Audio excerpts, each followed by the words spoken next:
The Hindu editorial dictation heading is unexpected surge. The index of industrial production diverges from previous data. Get ready?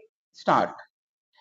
India's industrial growth held a positive surprise in February 2026, coming in at 5.2%, marginally faster than the growth in January. Apart from November and December last year, February's industrial performance as measured by the index of industrial production was the best in nearly 2 years.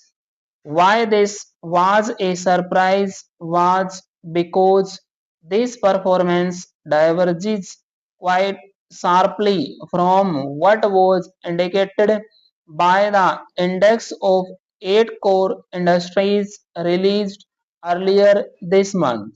The 8 core sectors crude oil, natural gas, refinery products, coal, fertilizers, steel, cement, and electricity saw their combined growth slow to 2.3% in February, about half the growth rate in January.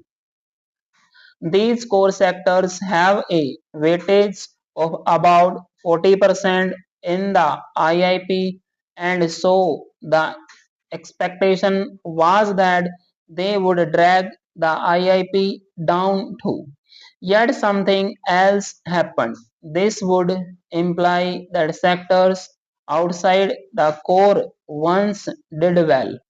Most notably, the manufacturing sector in the IIP saw growth accelerate to a respectable 6% in February. The capital goods sector's growth accelerated to a 28-month high of 12.5% on an already strong base of 8.1%. These are good signs for labor and capital. What is more concerning is that some elements of consumer demand are going in the opposite direction. Consumer durables grew 7.3%, but consumer non-durables contracted 0.6%, a second consecutive month of shrinkage.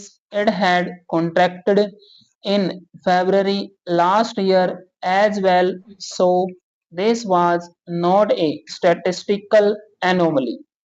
In general, spending on non-durables involves greater discretion on a day-to-day basis, and so is a better gauge of consumer sentiment. At the moment, at least, this data suggests that sentiment is low.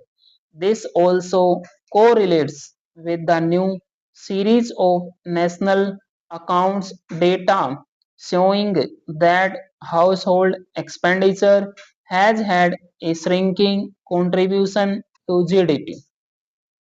The government should also look into why the IIP and the 8 core industries index moved in opposite directions in February. The two are normally highly correlated, and so a divergence is immediately noteworthy. From the looks of things, February's strong IIP performance is likely to be a short lived acceleration. The West Asia crisis is already having an impact on the economy. The monthly economic review by the finance ministry has said that early high frequency economic indicators for March are pointing towards a modernization in economic momentum. The longer the war persists, the sharper this moderation is likely to be. On a positive note, while what is being measured might turn dismiss, how it is being measured will soon improve. The new upgraded series of IIP data will be released in May. As the new GDP and CPI have done, the new IIP is sure to provide a clearer picture of the economy, the good and the bad. Stop.